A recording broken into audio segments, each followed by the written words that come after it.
Eita, tá viciada negócio aí, né? 4 em pauta no ar. Feliz Dia dos Namorados para todos os namorados e todas as namoradas. Luiz Arthur Nogueira, para de fazer essa cena. Ei, eu estou falando de amor.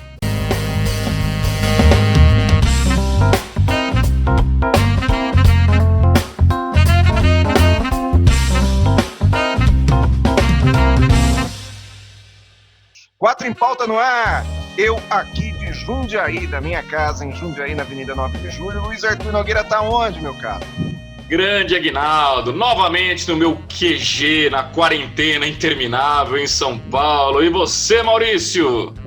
Eu continuo em Jundiaí, acho que nós poderíamos fazer essa parte gravada, igual faz a escalada do Jornal Nacional, já falando cada um no local que sempre está, até passar a quarentena. Por enquanto eu continuo em Jundiaí na minha casa, aposto que Orlando Merluzzi está no mesmo lugar que a semana passada. Tô certo ou não, Orlando? Estou no mesmo lugar aqui. Olá, pessoal! Olá, pessoal! Sim, estou aqui em Parnaíba, berço dos bandeirantes, no meu cafofo, no quartel-general. Muito bom. E eu, como âncora da semana, vou fazer aquilo que me compete, que é De chamar novo, né? a vinheta. Bom.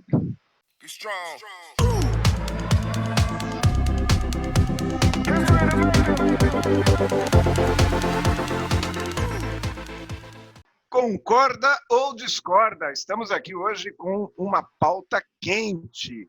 E nós vamos começar esse concorda e discorda. Hoje eu vou perguntar pro Orlandinho. Tá concentrado, Orlandinho? Vamos lá. Você vai ser o primeiro, meu caro. Tá pronto? Pronto ou não? Vai. Vamos lá. Onda de derrubada de estátuas no mundo, Orlando Merluzzi. As estátuas em ligação com alguma barbárie ou escravidão ou qualquer tipo de preconceito. Isso é vandalismo ou é uma reparação histórica? Essa onda é um risco para o futuro da memória da humanidade, Orlando? Bom, é um pouco de vandalismo, um pouco de reparação histórica e risco, não sei. Bom, eu quero fazer aqui um protesto, já que nós estamos em onda de protesto. Esse assunto eu precisaria de uma meia hora para falar, mas a produção só me deu 1 minuto e 45 segundos, então eu vou tentar manter dentro do tempo. Certo, produção? Certo. Isso aí. O que eu acho é o seguinte, olha, esse é um tema que é um tema delicado, precisa ser pensado. Eu sou contra esse negócio de ficar derrubando estátua, derrubando monumento. Acho que a história não pode ser apagada, certo? Agora, é uma excelente oportunidade para as pessoas repensarem a história no contexto atual. Você não consegue apagar. Então, vandalizando a estátua do Churchill. Pô, Churchill, ele se aproximou do fascismo, ele era fã do Mussolini, mas depois ele lutou contra o nazismo. Então, ele lutou contra o nazifascismo. Então, tem o positivo, tem o ponto positivo, tem o ponto negativo. Derrubaram a estátua lá do Edward Colston em Bristol. Bom, esse cara não sei nem porque ele tinha estátua, né? Porque foi um cara que escravizou mais de 80 mil africanos. Então, não sei por que tinha estátua. Agora, essa história de derrubar monumento, de acabar com o monumento, é perigoso. Imagina São Paulo. São Paulo tem um monte de monumento considerado racista. Então, havia um monumento com o Fátio Litório, que foi doado pelo Mussolini para São Paulo, na década de 20, que estava na Avenida Brasil. Bom, tiraram esse monumento, colocaram lá para perto da represa de Guarapiranga.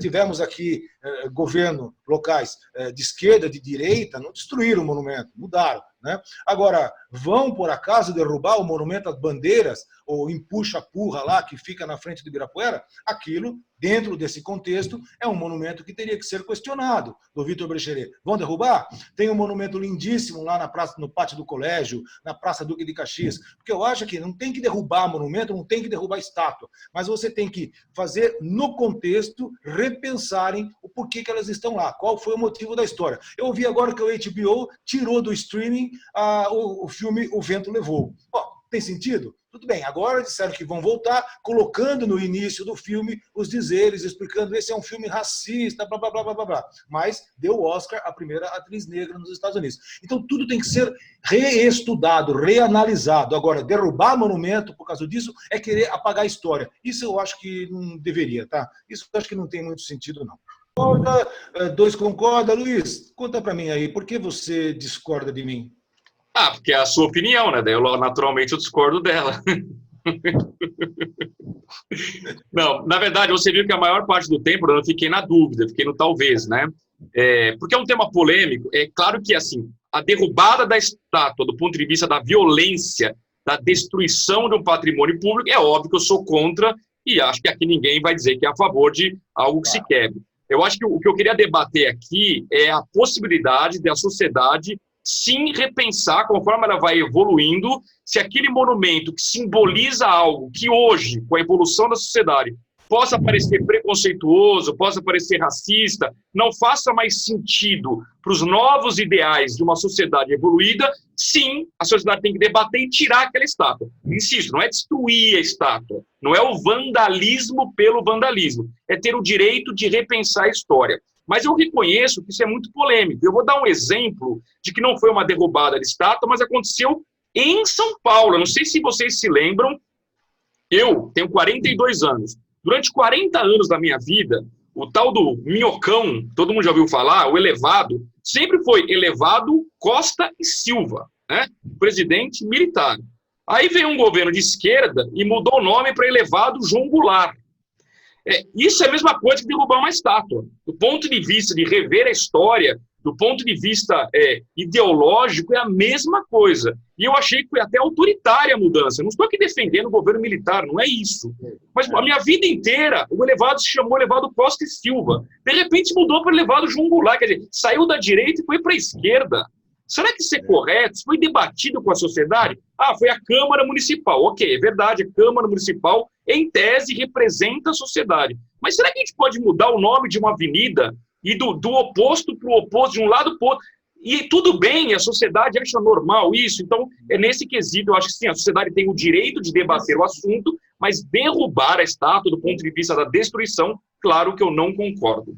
Nesse ponto, não temos réplica, mas só a mesma coisa aconteceu em Salvador, aeroporto 2 de julho, uma data importantíssima para a Bahia, mudou para Luiz Eduardo Magalhães. Agora, então, se for assim, daqui a pouco tem que mudar também a rodovia Castelo Branco, certo? Pois é. O Costa e Silva, então, muda Castelo Branco. Por isso que eu acho, a história é a história, ela tem uma razão, não tem que mudar. Eu acho que o tema é bem polêmico, porque se o monumento, no caso que a gente está debatendo, que é racista, a dúvida é, devemos manter o monumento até para as pessoas não esquecerem do racismo ou devemos tirar o monumento? Aí eu pergunto para o Aguinaldo, então, qual a sua opinião, Aguinaldo? Todo mundo zerando a tela. Eu sou contra esse negócio de manter um monumento para lembrar o que não fazer. Não, então aí o monumento ele tem que ser diferente. Por exemplo, eu acho que essa questão depende muito do contexto. Por exemplo, eu lembro de uma situação onde fez todo sentido a derrubada de um monumento. A derrubada do Muro de Berlim representou um protesto contra um evento negativo. A derrubada da estátua de Saddam Hussein no Iraque, em Bagdá. Ela representou a rebelia de um povo, mas era um contexto, era uma concordância social, me entende? É diferente de um pequeno grupo resolver que vai pichar a estátua do Borba Gato, por exemplo, a estátua do Borba Gato, que fica ali na Avenida Santo Amaro. Mas é feia, Santo Amaro. Não, independente de ser bonita ou feia, independente, né, de ser bonita ou feia, mas é um ponto de São Paulo, é uma referência de São Paulo. Quando a gente vai dizer assim, olha, minha empresa fica na Adolfo Pinheiro, em Santo Amaro, um pouquinho depois do Borba Gato. Então é uma referência da cidade de São Paulo. Isso me lembra duas situações. Vocês se recordam quando determinados religiosos radicais entram em igrejas e quebram estátuas de santos? Porque para aquele determinado religioso, aquilo lá é um absurdo, mas é para ele que é um absurdo, não para o outro. As pessoas precisam aprender a conviver com um ponto de vista diferente, porque o sujeito acha que porque ele tem aquele ponto de vista, todo mundo tem que ter. Isso eu não estou falando em relação à escravidão, porque acredito, ou deveria ser, um ponto de vista óbvio, né? De que a escravidão é um negócio ruim, mas as pessoas, elas invadem a linha do bom senso. Então, quando você faz um protesto, a pessoa acha que ela pode fazer o vandalismo, e o vandalismo não é correto, né? O vandalismo, em nenhuma hipótese, ele deve ser admitido. Outra coisa que eu quero lembrar também é quando se tirou das escolas livros do Monteiro Lobato, porque, segundo consta, eram racistas. Gente, Monteiro Lobato faz parte da história do Brasil. Você pode até entrar... Orlando, coloque um talvez aí, né? Porque eu acho que você esqueceu de opinar. Não, é que às vezes o silêncio, o Aguinaldo, às vezes o silêncio é a opinião mais forte que uma crítica pode representar. Não, mas tá me doendo esse silêncio. Mas eu acredito nisso, eu acredito que o Monteiro Lobato, por exemplo, ele representa a história do Brasil. Então, ensine-se nas escolas, através do livro do Monteiro Lobato, que naquela época se pensava assim, mas a história mudou, a sociedade mudou. Então, as pessoas eu sou não vão totalmente contra qualquer tipo de vandalismo, independente de qual seja a razão, a não ser que haja um consenso social, como no Iraque, por exemplo. Mas ninguém vai reescrever a história, entendeu? Não, a história fica. Não reescreve a história. Então precisa tomar um pouco de cuidado. Agora, tem que discutir. Eu acho legal isso daí, tem que discutir. Maurício Lousada, tive um 3-0. Vocês falaram na semana passada que eu nunca mais ia ter 3-0, né? Pois é, estava no meu caderninho azul aqui, vai novamente. Fale, Maurício Lousada. Eu já estava aqui meio parado, em posição de estátua, imaginando que vocês iam passar para o próximo tema e não iam me falar, e com medo de ser derrubado, inclusive, né? Bom, gente, a minha opinião é a seguinte. Primeiro, eu tenho pouco a acrescentar, eu endosso o que vocês disseram, em especial endosso o que o Luiz Arthur falou no que diz respeito a você poder remover uma estátua, mas fazer isso de uma forma em que haja opinião das pessoas, de uma forma democrática e não com violência. Mas eu queria chamar a atenção para o fato de que existem algumas estátuas que personificam conceitos. Por exemplo, se existisse uma estátua do Hitler em algum lugar, essa estátua ela personificaria, na minha visão, o conceito do nazismo, o conceito do extermínio de uma raça inferior. Então, essa estátua ela não pode estar em lugar nenhum, porque aquela pessoa personifica o conceito. E aí eu acho que num momento de, como aconteceu com Saddam Hussein, que foi citado aí pelo Aguinaldo, num momento em que uma grande massa popular se coloca contra aquele conceito, eu acho que derrubar a estátua é um ato simbólico. O problema é que derrubar toda estátua, por exemplo, a questão do Borba Gato, a Prefeitura de São Paulo cercou ontem, né, essa estátua do Borba Gato com grades, com medo que seja derrubado. Mas, para mim, o Borba Gato ele não personifica o conceito do racismo. O racismo é decorrente muito da escravidão. A escravidão, junto com o Holocausto, é um dos maiores erros que a humanidade já cometeu. Porém, eu não imagino que aquela estátua personifique esse conceito. Então, se a gente começa a derrubar qualquer estátua de qualquer jeito, até perde o significado a derrubada da estátua. Por isso, a remoção desse tipo de símbolo em um país democrático deve ser feito por instrumentos democráticos, com o político que você elegeu, e aí até o direcionamento. Isso deve ser destruído ou deve ser colocado dentro de um museu e contextualizado, né? Então, eu sou muito a favor dessa conversa da democracia, sem minimizar o grande erro que foi a escravidão. E lembrando sempre, tudo que é feito mediante violência não tem validade na minha visão. Tudo tem que ser feito com muita conversa. 3-0, todo mundo concordou comigo, muito obrigado. E é isso aí, tá liberado o próximo tema, vou ficar feliz aqui, vou colocar muito a minha telinha feliz que foi 3. Bom. Aliás, eu acho que você deveria ter uma carinha de sorriso aí para você ficar feliz quando todo mundo concorda contigo. É verdade, farei isso. Vamos para a segunda pergunta. Essa pergunta eu quero fazer para o senhor Luiz Arthur Nogueira, ou Nogueirinha, né? Em algum momento você foi chamado de Nogueirinha, não é isso? É que tem um personagem meu, Nogueirinha, que fala sobre educação financeira. A turma do Nogueirinha. Sem gravata, né? Pois é, vamos lá. Com a polarização e agressões, alguns veículos de comunicação deixaram de cobrir o Palácio do Planalto, Nogueirinha, que é aquele cercadinho lá do Bolsonaro em Brasília, né?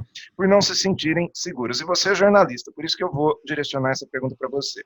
Tivemos um outro caso que foi o sequestro, ou não foi um sequestro, né? Foi uma abordagem à repórter Marina lá na Globo do Rio, no Rio de Janeiro. Diante desses fatos aí, agressões físicas a jornalistas são uma tendência no Brasil? Olha, eu diria que é uma tendência perigosa, o Aguinaldo. Eu acho assim, independentemente do debate político, que é bem-vindo, eu queria deixar isso bem claro. Primeiro que eu sempre faço análises econômicas independentes, eu não tenho nenhuma preferência de esquerda, direita, eu gosto de governo que é competente, né? Para mim não importa o partido, nem o lado. Agora, se tem uma coisa positiva no Brasil, desde 2014 para cá, lá no Fla-Flu, Dilma e Aécio, é que o brasileiro se engajou no debate político. Acho que o brasileiro era muito alienado.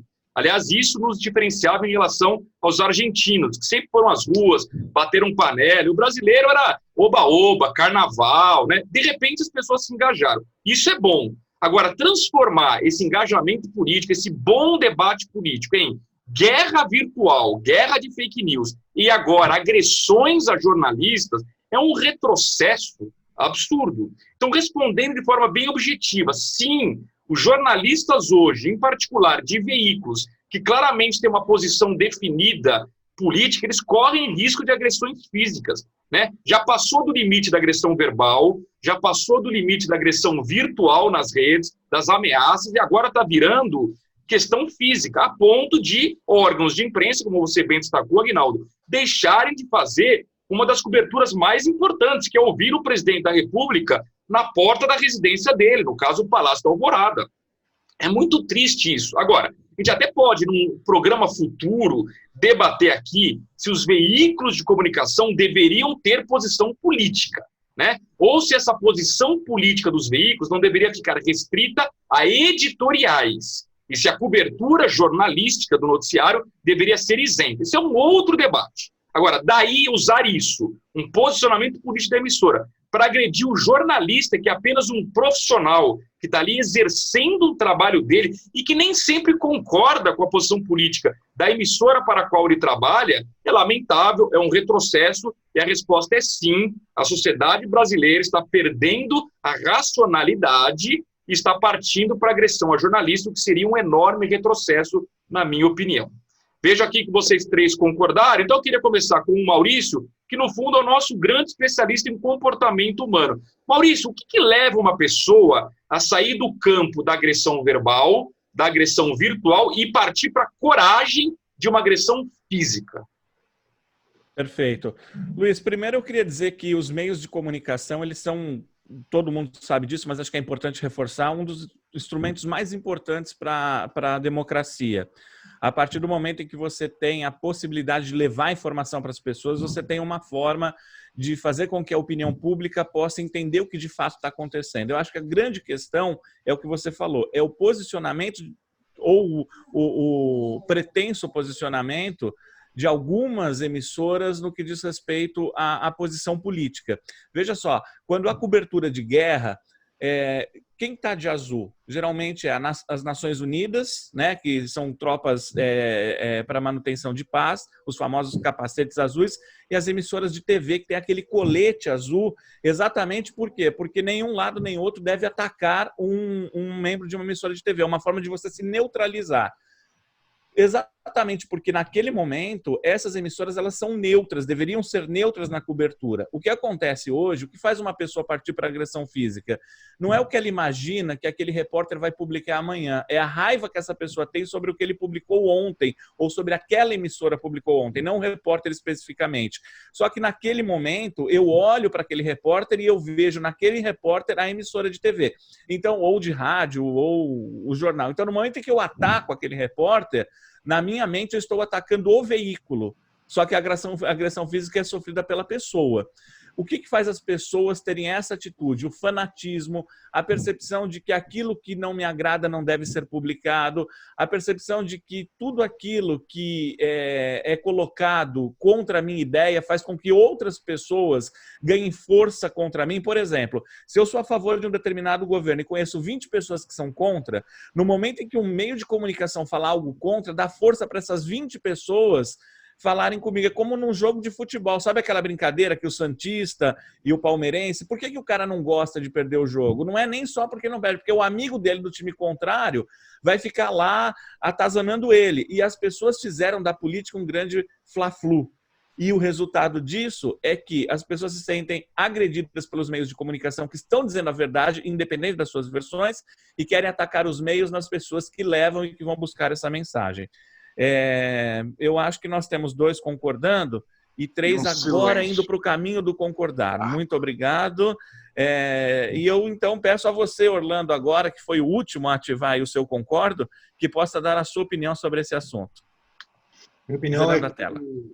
Zerando a tela. Bem, eu acho que, além de tudo que você falou, tem um grande componente de ignorância também nas pessoas. Embora a segunda aula de jornalismo, o professor ensina a todos que o jornalista tem que ser isonômico, tem que ser independente. E muitas vezes eu não vejo, Luiz, embora o jornalista aqui seja o Luiz, mas eu não vejo a mídia ou a emissora ou o jornal com posição política. Alguns jornalistas, sim, têm posição política. Está certo que lá no editorial você tem a posição do jornal, mas você tem todo tipo, você tem jornalista de esquerda, de direita, de centro, de norte, de sul, em todos os jornais, em todas as mídias, né? Agora, esse pessoal que está atacando, como você falou, atacando o que o cara falou ontem, né, o que o cara reclamou, escreveu ontem, a função do jornalista é criticar, a função do jornalista está lá para isso.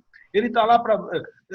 O jornalista não está lá para ficar passando a mão na cabeça, né? O jornalista está lá para criticar, para pegar o que não está certo e chamar a atenção das pessoas. Então, eu acho que realmente isso tem um grande componente de ignorância em agredir, em atacar os jornalistas, e muito fomentado por essa mídia social criminosa, nefasta, eu ia falar fascista, nefasta, criminosa, ignorante, que fomenta esse tipo de coisa. E de todos os lados, de esquerda, de direita, a mídia social, ela está se tornando um câncer. Entra no Twitter para você ver o que é a disputa política, a agressividade, o grau de raiva que tem lá. Eu acho que está tudo errado. O jornalista tem que ser respeitado, a mídia tem que ser respeitada e as pessoas precisam entender um pouco mais. Acho que tem que aculturar um pouco mais essas pessoas. Essa é a minha opinião. Muito obrigado pelos 3-0. Mas não foi um jogo fácil, não. Você estava perdendo em determinado momento aí, de 2-0, virou o jogo, hein, mas uma hora. Lancei a bola na direita, cruzou, cabeceou, tudo bem. Aí... Orlando, sou eu que falo agora? Isso. Então tá. Vamos zerar a tela, gente? Olha, essa questão aí obviamente que eu não concordo com absolutamente nenhum tipo de agressão, nenhum tipo de profissional. O jornalista tem que ter o direito de trabalhar, tem que ter segurança para trabalhar. Acredito que nós realmente polarizamos, isso é muito perigoso, sim. Não para a democracia, eu não acredito que vai haver uma queda de democracia, como muitas pessoas dizem, até para poder lançar o ódio, sabe? Mas há um perigo, há um risco de cada vez a gente ficar mais polarizado. Agora, nós tivemos aqui em Jundiaí, por exemplo, há um ano atrás, mais ou menos, ou há 6 meses atrás, uma equipe da Rede Globo, que estava no Paço Municipal, cobrindo uma determinada pauta, e a população, quer dizer, não é nem a população, meia dúzia de gato pingado que estava lá, radical, que se dizia população, botou a equipe da Globo para correr, enaltecendo que o SBT poderia cobrir, e não a Globo. Foi o cachorro de novo? Chegaram! Show de bola, dá um abraço dele aí, dá um abraço dele. Muito bom. Então, quer dizer, ao mesmo tempo que você tem uma rede de televisão que tem o direito de trabalhar, a gente vê que essa rede de televisão, declaradamente, ela se coloca contra uma posição política de um governante que, bem ou mal, foi eleito pelo povo. Você entendeu? Não pode também, quer dizer, a emissora não pode ter uma posição, porque senão chega um determinado momento que fica até chato de assistir aquela televisão, você me entende? Eu acho que o editorial pode ter aquele profissional do jornalismo que se coloca para dar realmente uma opinião, mas não repórter, não toda a pauta da televisão, não, sabe, tudo aquilo que se faz a TV ser contra e a outra TV concorrente a favor. Eu acho que isso é ruim. Isso é ruim. Obviamente que sou contra qualquer tipo de posicionamento de violência contra jornalista. Isso fica claro. Então, vamos lá, deu 2-1. Eu só queria perguntar se esses 2-1, se é a predominância, porque na maioria do tempo vocês estavam discordando de mim. Eu posso considerar 2-1, não? Olha, eu não estava discordando, eu estava no talvez, eu estava refletindo. Então, muito bom, muito bom, muito bom, isso é bom. Vamos para a terceira pergunta? Então, todo mundo com a tela zerada e vamos para a terceira pergunta que eu quero fazer para o meu amigo aqui dos cachorros, Maurício Lousada. Maurício, a Adidas prometeu que 30% dos seus novos contratados nos Estados Unidos serão negros ou latinos. Mas há outras empresas também com a mesma ideia. Então a pergunta é, cabe ao setor privado estabelecer cotas raciais para o mercado de trabalho, Maurício Lousada? Bom, essa é uma pergunta que com certeza vai gerar discussão e tem múltiplas respostas, né? Primeiro, essa questão de cotas tenta resolver algumas injustiças do passado, acontece com cota racial. Eu, na verdade, quando se fala em acesso à universidade, eu sou muito a favor, por exemplo, de cota social, né? Cota social eu acho que é mais justo, inclusive. Porém, essa questão, quando a gente fala do mercado de privado para contratação de pessoas, eu acho que tem um perigo muito grave, que é o que estudaram muito, estão altamente qualificadas para ocupar uma posição e que não se enquadram dentro daquela cota. No caso que você citou, essa empresa aí, acho que são 30%. Então, quando você olha num todo, 30% seriam latinos ou pessoas de origem étnica afrodescendentes, certo? Sim. O que eu fico pensando imagine uma pessoa que não se enquadre nessa condição, não seja nem latino nem afrodescendente, que tenha estudado muito, que esteja altamente qualificada e que aquelas 70% das vagas onde ela se enquadraria já estão ocupadas. Então, num processo seletivo, a empresa pensa o seguinte: puxa vida, esse cara aqui seria tão bom nessa posição, mas eu preciso cumprir a cota, então ele não vai ter essa oportunidade, eu vou ter que dar uma oportunidade para uma pessoa que não está tão preparada quanto ele para ocupar o cargo. O que eu penso é que essas injustiças elas precisam ser resolvidas antes, lá atrás, na educação, no acesso, na distribuição de renda, e não no momento da contratação. Até porque aqui no Brasil essa questão de cotas é uma coisa um pouco complicada. Nós já temos, por exemplo, cotas para PCD. As empresas, de acordo com o número de funcionários, elas têm que ter um número X de PCDs, né? Que são pessoas que apresentam algum tipo de deficiência. As empresas começam a contornar. Tem empresas que procuram o deficiente não deficiente, que é aquele cara que tem uma deficiência tão leve, mas tão leve, que ele se enquadra em PCD, mas ninguém percebe. Uma outra questão que acontece muito é que as empresas, elas contratam PCDs e mandam os PCDs para casa, só para constar no quadro e cumprir uma legislação. Esse tipo de ação não resolve para nada. Mas voltando para a questão ética, a questão de contratação de cotas étnicas e tudo mais, eu não quero nem falar especificamente da questão racial, mas vamos dar o exemplo do latino lá nos Estados Unidos. Todo mundo sabe que o latino já é discriminado no país porque vem com aquela visão de que ele entra no país para roubar um emprego. Imagina se você tem empresas tomando essa atitude, o quanto você pode ainda mais gerar de discriminação para esse povo, pensando o seguinte: 30% dos empregos que poderiam ser destinados a americanos vão ser dados a latinos. Isso pode gerar ainda mais barreiras de restrições de acesso ao país, pode gerar mais ódio interno. Então, há que se pensar se a iniciativa privada, de fato, é quem deve fazer esse tipo de reparação. Para mim, essa reparação deve acontecer anteriormente nas bases, né? E aí ficou uma série de coisas, concordo, discordo, em alguns momentos aqui está um pisca-pisca aqui do Orlando Merluzzi, eu preciso, tá 2-1, de qualquer jeito fica 2-1, pode mudar, fica 2-1 para qualquer lado. Muito bom.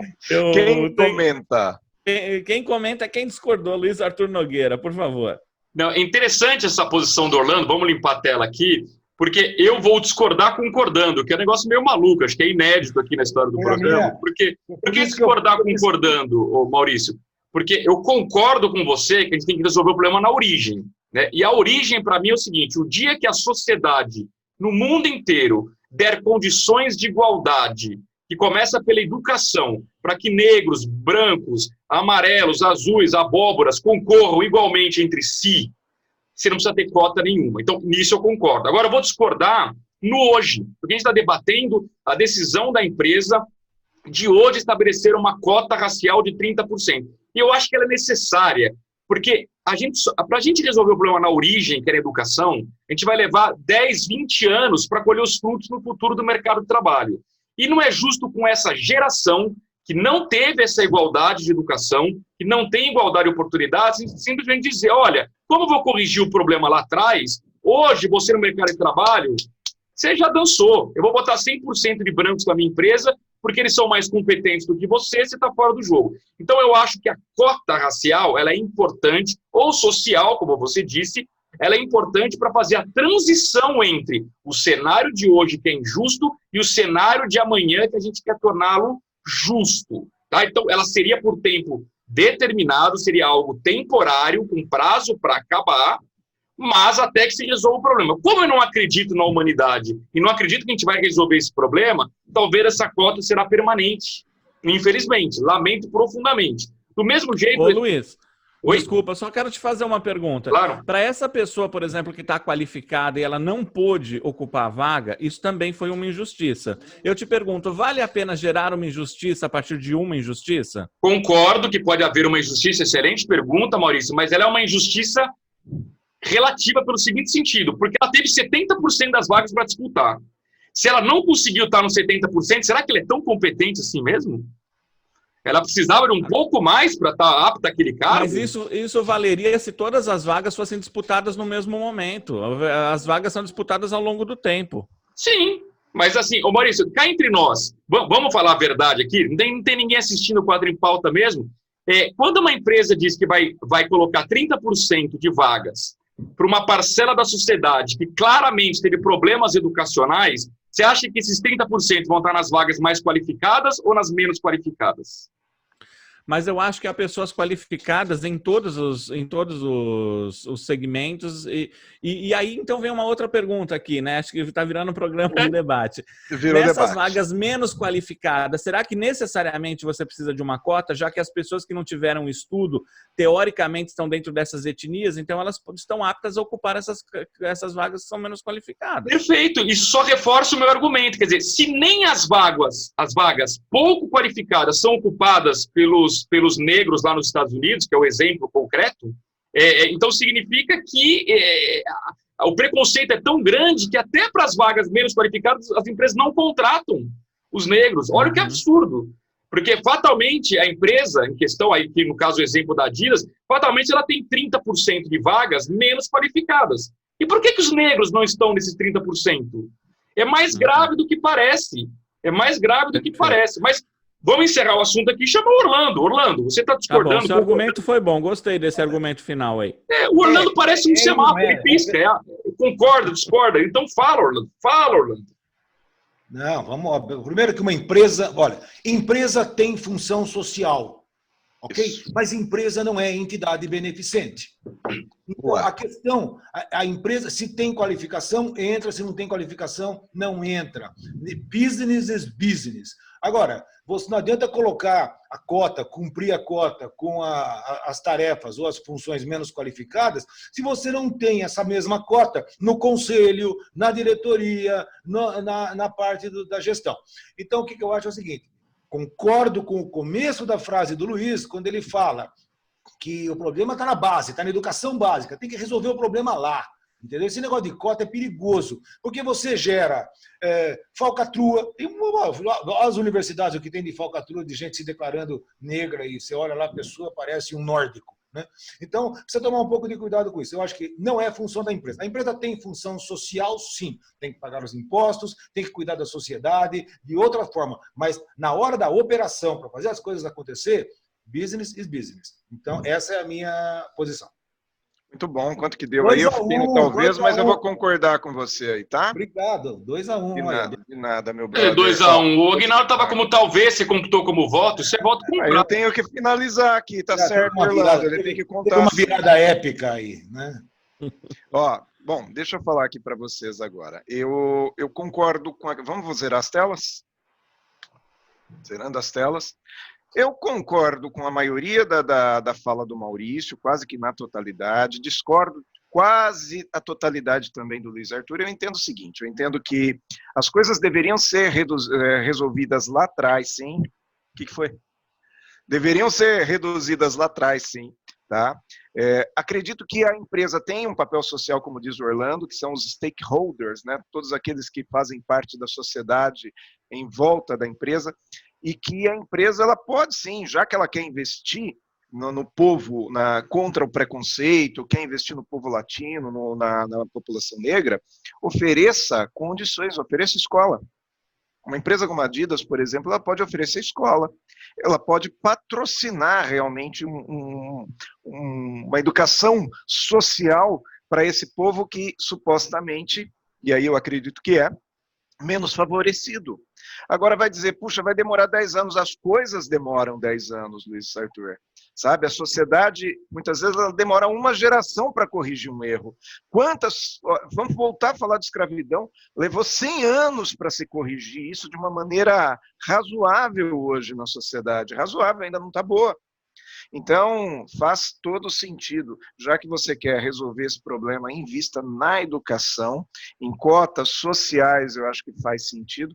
Agora, o que eu acho uma grande injustiça é que as universidades públicas, hoje, elas sejam repletas de pessoas vindas de classes sociais mais altas, porque são justamente aqueles que têm o poder financeiro de morar numa outra cidade, de fazer uma preparação para um Enem, e assim sucessivamente. Eu acho que isso aí realmente complica bastante. Tá? Então, você defende cota racial na universidade pública? Não, embora eu tenha feito esse comentário aí, mas eu não defendo cota em situação nenhuma. Eu acho que o problema tem que ser resolvido na origem, Luiz, porque senão a gente está só fazendo uma medida paliativa. Como você bem disse, nós vamos com cotas por mais 100 anos, se for assim. Sabe, a gente cota social também não, Aguinaldo? Cota social sim, mas não na universidade, viu, Maurício? Não na universidade. Eu acho que a cota social ela deveria ser feita de uma outra maneira, no preparo para a universidade, não na universidade. Eu acredito muito na educação básica. Sabe, já que a gente entrou nesse assunto aqui, eu sou uma pessoa que trabalhei durante 26 anos com educação, eu acredito na educação básica. Às vezes a gente fala muito sobre cota universitária e a gente não fala sobre cota no ensino fundamental. Então, se fosse assim, deveria ser lá no ensino fundamental. Porque não adianta você não preparar a pessoa no ensino fundamental, no ensino médio, e depois querer colocar numa universidade de ponta, porque é realmente muito complexo. Então, vamos preparar a sociedade para que todo mundo chegue em iguais condições lá na universidade. Uma Unicamp, por exemplo, ela deveria ser acessível a todas as pessoas, mas não em sistema de cota. Então, vamos preparar, sabe, a educação fundamental municipal, ela deveria ser de alta qualidade. Aí sim eu concordo. Aguinaldo, vamos pedir então para os nossos internautas aqui nos comentários e no chat do YouTube colocarem cota sim, cota não, para a gente poder ter o termômetro, né? Se a maioria defende cota ou não defende, né? Excelente, porque tem muitas pessoas que nos acompanham aqui, que nos acompanharam no primeiro e no segundo programa, que são pessoas oriundas da educação, e aí eu gostaria realmente de ver esse debate, sim. Muito bom. Então, lembrando também que quem quiser se comunicar conosco e com a produção pode enviar um e-mail para o endereço pauta@quatroempauta.com.br. Pode mandar sugestão de pauta, pode mandar pergunta, pode mandar um carinho também que a gente gosta, só não xinga, tá? Concordo. Vamos então zerar as telas que a gente vai para o próximo quadro aqui, que é o Sim ou Não. Roda a vinheta.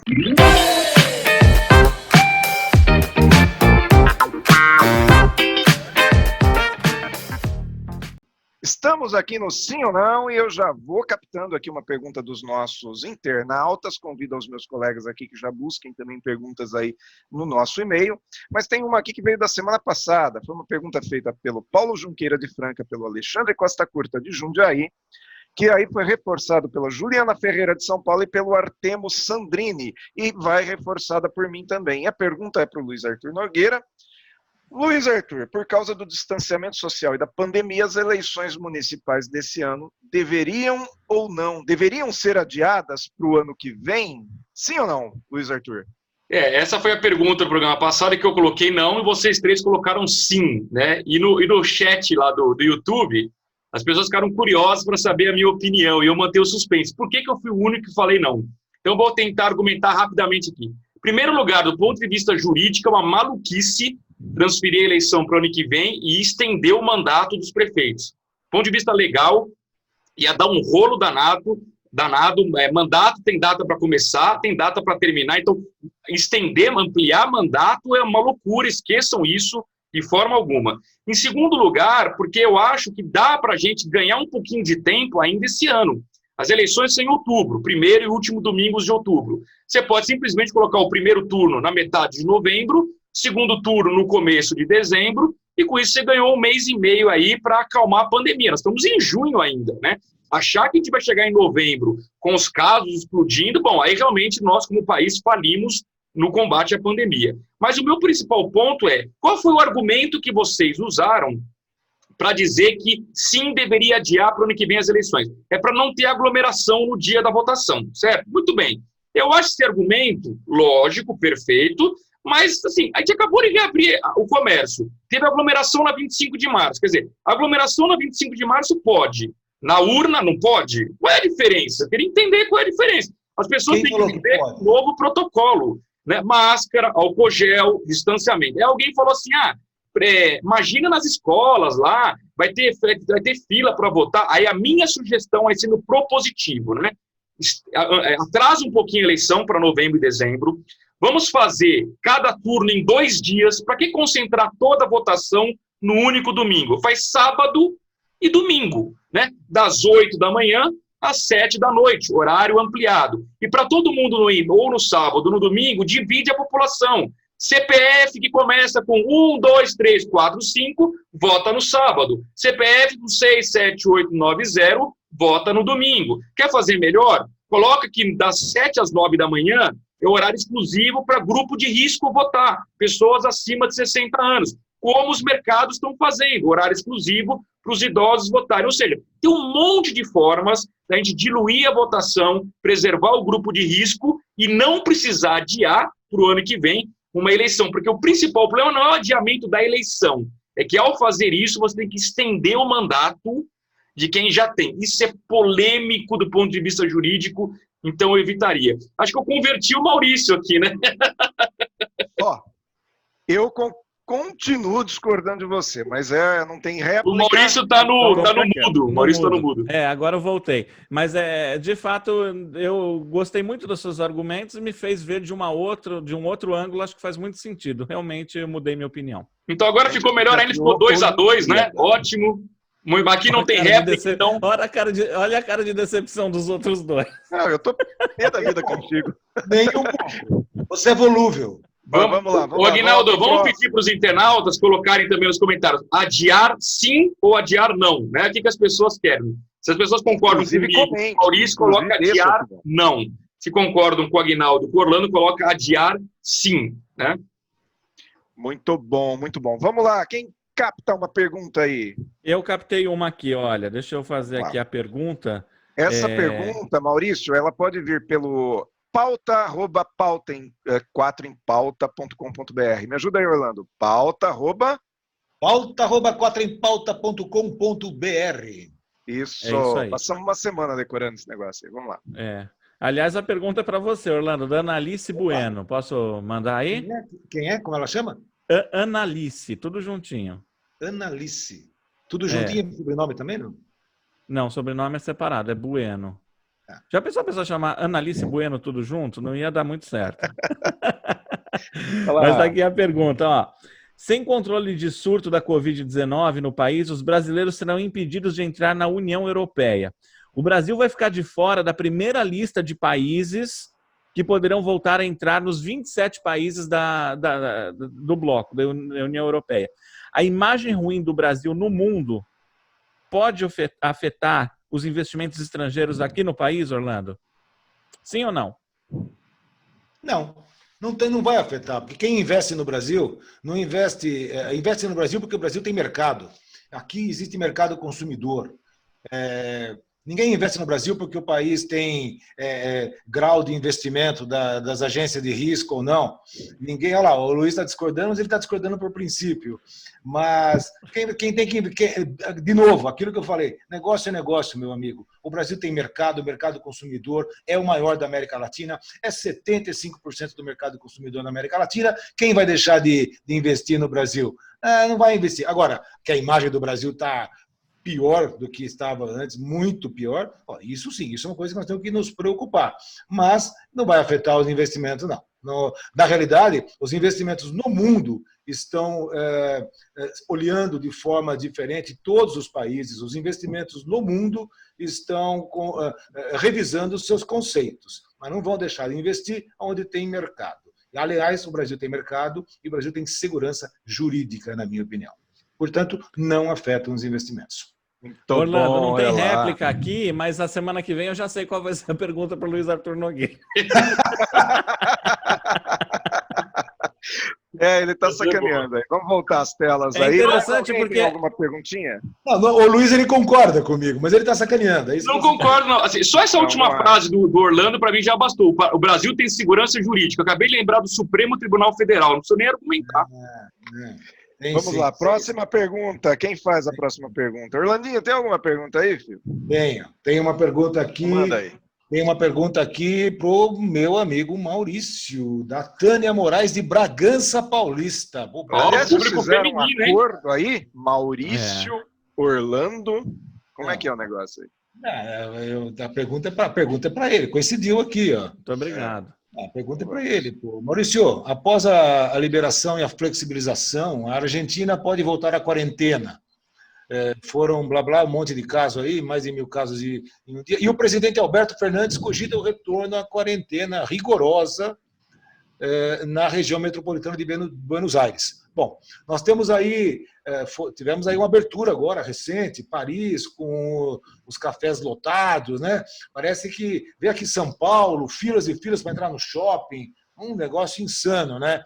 E agora o mercado financeiro, hoje inclusive, e ontem nos Estados Unidos, apontando para a questão do risco da segunda onda. A pergunta aqui da Tânia Moraes, de Bragança, é o seguinte: o mundo vai ter uma segunda onda pandêmica?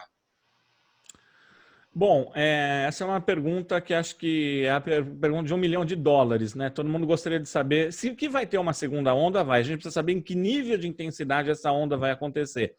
Então, a minha resposta é: se vai ter uma segunda onda, a minha resposta é sim. Não sei se vai ser com esse nível de intensidade. Agora, eu queria me concentrar um pouquinho no porquê, né? Qual é o comportamento que talvez traga essa onda com um nível talvez maior do que aquele que a gente espera. Isso tem muito a ver com esse comportamento das pessoas que você citou, das pessoas que vão às ruas, que vão ao comércio. Ontem a abertura do Brás em São Paulo foi uma coisa fora de série, todo mundo ali. Agora, por que as pessoas, né, elas continuam saindo e esperam a primeira oportunidade para fazer compras com essa demanda reprimida? Existe um conceito no comportamento que é a complacência. A complacência é aquele estado que você acha que não vai acontecer com você. Então, a gente fala isso muito de segurança, né? A pessoa acha que acidente não vai acontecer com ela, então ela vai e se expõe ao risco. É o mesmo que acontece nessas situações. Embora o número de casos seja extremamente alto, né, de coronavírus, se a gente pegar proporcionalmente a população, isso a gente está falando de população testada, tá? Existe uma diferença entre a população que realmente tem o coronavírus e a população testada. De população testada hoje no mundo, são 7.600.000 pessoas infectadas, no mundo de 7,5 bilhões de pessoas, ou seja, 1 em cada 1.000 pessoas está diagnosticada com coronavírus. No Brasil, esse número é aproximadamente aí de 3 a cada 1.000. Levando em consideração que 20% evoluem para um caso mais grave e aí 5% em óbito, o número de pessoas que vão a óbito comparativamente com a população é um número muito pequeno, mas ele é muito significativo do impacto que isso traz para a sociedade. Isso é muito importante dizer. Eu não estou dizendo que é pequeno o número de mortes. É absurdamente alto, mas proporcionalmente à população, esse número não é tão representativo. O resultado, tem um monte de gente que não conhece ninguém que está infectado com coronavírus e gente que não e muita gente que não conhece alguém que morreu. E como não está no círculo dela, ela pensa que não vai acontecer com ela. Porém, ela, quando sai, ela se torna um vetor da contaminação, mesmo que ela desenvolva sintomas leves. E isso faz com que as pessoas entrem no estado de complacência, voltem à sua vida normal, entre aspas, fazendo com que essa segunda onda retorne. É essa a minha visão. Maurício, o nosso homem de comportamento no 4 em Pauta.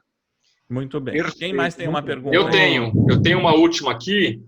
A pergunta é para o Aguinaldo. Olha só, Aguinaldo. A pergunta do Romildo Álvares, São Paulo, capital. Grande Romildo. Pergunta o seguinte: ele quer saber do comércio. Ele está vendo o comércio lotado, mas ele tem dúvidas aqui se o comércio físico, depois de toda essa quarentena, muita gente aprendeu a fazer compra virtual. Essa que é a verdade, isso é um legado que vai ficar da pandemia. Agora, a pergunta dele é muito objetiva. As lojas físicas vão se tornar apenas um showroom? Sim ou não, Aguinaldo? Onde é esse internauta? Romildo, aqui de São Paulo, capital. São Paulo, capital. Pois bem, há cerca de 4 ou 5 anos atrás se falava aqui no mundo do varejo a respeito, vou colocar a resposta aqui, não vão se tornar apenas showroom, ok? Há 4, 5 anos atrás se falava aqui no mundo do varejo de que as compras seriam feitas somente por internet, os shoppings virariam grandes showrooms, somente com praça de alimentação e produtos demonstrativos. Mas isso não vai acontecer. Eu já dizia isso há 4, 5 anos atrás que não ia acontecer, e ficou provado agora, depois da pandemia, que depois de 90 dias com o comércio fechado e as pessoas comprando aquilo que era necessário via internet, quando reabriu, o que aconteceu? Basta vocês lembrarem dos exemplos que foram dados aqui mesmo. Brás lotado, 25 de março lotada, comércio aqui em Jundiaí lotado, Campinas lotado, Ribeirão Preto voltando ao nível 1 da quarentena em função também de comércio lotado e aumento dos casos de doença, né?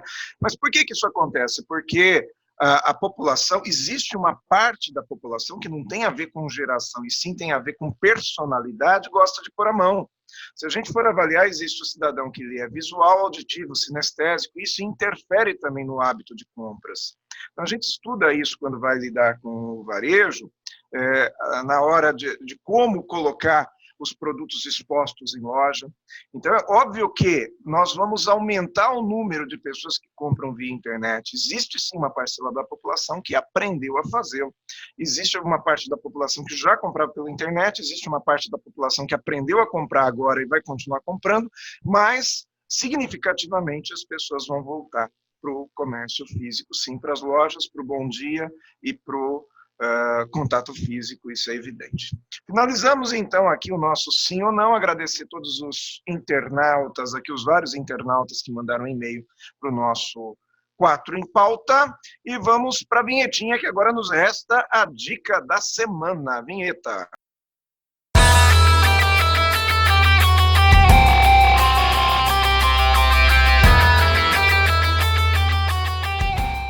Dica da semana aqui no nosso 4 em Pauta. E vamos lá, vou começar já com o nosso amigo Luiz Arthur Nogueira. Luiz Arthur, qual a sua dica da semana? Hoje a minha dica da semana é especial porque ela envolve treinamento a custo baixo. Você sabe, o Aguinaldo, que aqui é o seguinte, tudo que eu falar na dica da semana vai envolver isso aqui, ó, aqui desse lado, aqui, ó, din, din, din, din, din, din, din, né? Tem que ser dica boa, mas tem que ser barato. Jamais vou dar uma dica de um vinho de R$800, né? E não vou citar nomes aqui sobre quem deu dicas de vinho de R$800. Mas a minha dica de hoje é um treinamento imperdível. Nesta terça-feira, dia 16 de junho, um treinamento via internet com o seguinte título: O Bem Contagia. Felicidade, positividade e equilíbrio emocional. Sabe quem vai dar esse treinamento? Esse cidadão aqui do meu lado, Maurício Lousada, imperdível. Muito obrigado. Terça-feira agora, às 19 horas, via internet. O link para inscrição vai estar na descrição aqui do YouTube, tá? A gente vai colocar o link. Agora, além de ser um treinamento imperdível, é com preço camarada, R$45 e mais do que isso, parcelado em 3 vezes sem juros. Então, 3 parcelas de R$15.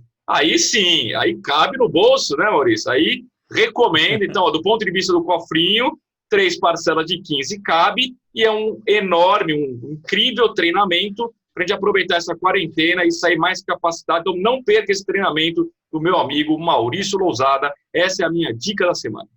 Maurício, aumentou minha responsabilidade, hein, nesse treinamento agora. Vou ter que caprichar ainda mais. E uma dica do Luiz Arthur Nogueira. Hã? Eu estou inscrito. Muito obrigado. Aliás, vocês estaremos lá. Quem puder estará lá. Estaremos lá, claro. Maurício, dê a sua dica da semana. Legal, então. Bom, a minha dica também é para um evento via internet, mas não é um treinamento. Eu achei muito curioso. Todo mundo deve se lembrar daquele monumento do Stonehenge lá no sul da Inglaterra, né? É a minha dica da semana, muito obrigado. Deixa eu colocar aqui agora sim, né? E aquele monumento, ele recebe todos os anos no solstício de verão, porque lá no hemisfério norte vai entrar o verão, não é? Milhares de pessoas que vão ver o nascer e o pôr do sol. Agora, com o isolamento social, olha que interessante. Vai ter uma live para mostrar o nascer e o pôr do sol no solstício de verão. É uma live via Facebook. Inclusive tem um grupo de Facebook, um evento no Facebook que a gente vai colocar aqui no descritivo, que você já pode se inscrever, ele te avisa. Vão ser 2 apresentações de 30 minutos cada, ao vivo, né? O Nascer e o Pôr do Sol. Vai ser no dia 20 de junho, às 5h30 da tarde, no horário de Brasília. O primeiro, e o segundo vai ser dia 21 de junho. Então fica a minha dica para você ver numa live o Nascer e o Pôr do Sol em Stonehagen. Tá dada a minha dica da semana. Eu vou dar a minha dica da semana antes do Orlandinho, que eu vou deixar do Orlandinho por último, porque a dele é especial. E a minha dica da semana, deixa eu colocar aqui a tela, procurar minha tela aqui de dica da semana, é para você que é fumante. Nós soubemos que agora, durante a quarentena, 56% dos fumantes diminuíram a quantidade de consumo, né, de cigarros consumidos. E a minha dica é o seguinte: quando uma pessoa que está ao teu lado, ela te incentiva a parar de fumar, não é porque ela se incomoda com o cigarro, mas é porque ela gosta de você. Então, quem sabe não seja um bom momento para você fazer um esforçozinho extra e parar de fumar. Com certeza todo mundo vai ficar feliz, tá? Então, desejo aí que você tenha sucesso, em especial porque seguramente tem quem goste de você e queira seu bem. Essa é a minha dica da semana. Orlandinho, qual é a sua dica da semana? Minha dica da semana é a seguinte: agora que as coisas estão voltando, reabrindo, o comércio reabrindo, a dica é: não facilite, não relaxe. Olha, álcool gel, não esqueça. Eu prefiro o álcool líquido de 70 aqui, mas qualquer um dos dois. E outra coisa muito importante: não esqueça, use máscara. E se você vir alguém sem máscara, chama atenção. Não tenha receio disso. E olha, o que é importante é o seguinte: a máscara tem que ser uma máscara adequada, ok? Esta aqui, por exemplo, ela tem um ferrinho aqui em cima que prende aqui em cima do nariz e não deixa, porque existem essas máscaras feitas de pano aí e de qualquer jeito, que o ar entra por cima. Não, essa daí é mais ou menos. Que o ar entra por cima e não adianta nada, entendeu? Então, a máscara, ela tem que ser adequada. Ela tem que fechar tudo. Olha aqui, ó. Ela tem que fechar. Tem que ter um ferrinho aqui em cima e tem que fechar aqui embaixo. Entendeu? Então, não facilite. Máscara, álcool gel, lavar as mãos e, se possível, quando chegar em casa, tira o sapato ou coloca o sapato numa solução de água sanitária, um pano com água sanitária na frente da sua porta. Olha, não facilita. Não é porque está voltando que tudo voltou ao normal. Beleza? Essa é a dica da semana. Muito bom, Orlandinho. Então quer dizer que não resolve simplesmente usar máscara no queixo, não resolve usar máscara na boca e na cabeça, o nariz, nem na cabeça. Mas o Orlando acabou com a sua máscara, hein, Aguinaldo? O Orlando destruiu. Ele detonou com a minha máscara, mas só por causa disso eu vou provocar o Orlando Eu vou pôr agora. uma máscara porque esse negócio de Santos contagia. Cadê minha máscara? Eu não quero ser contagiado por esse negócio. Olha, aí, não. se fosse esse o contágio, você estaria bem, viu? Não, tô fora. Explica pra mim. Sabe ler e escrever, você e o Orlando sabem ler e escrever, não tem como vocês torcem pra esses times aí, cara. Ah, vai. Na verdade, isso aí é tudo inveja, essa que é a verdade. Né? Gente, vamos desejar aqui pro nosso internauta uma excelente semana, que a gente possa curtir hoje essa noite dos namorados, que a gente possa realmente praticar o bem, que a gente possa levar mensagens positivas para as pessoas de quem a gente gosta e que o mundo seja cada vez melhor, não é isso? É isso. É isso aí. Vai na roda gigante com a namorada, é legal, ficar rodando assim, é super legal. Vai frio na barriga. Vai para São Francisco. Tá certo. O BT poderia cobrir e não a Globo. Foi o cachorro de novo? Chegaram! Gente, vocês estão loucos. Vocês estão loucos. Só isso que eu tenho para te dizer. Gente, vamos que lá, negócio é esse do aí. Orlando na multidão? Orlando não pode estar na multidão, cara. A resposta é sim e ponto final. Tchau.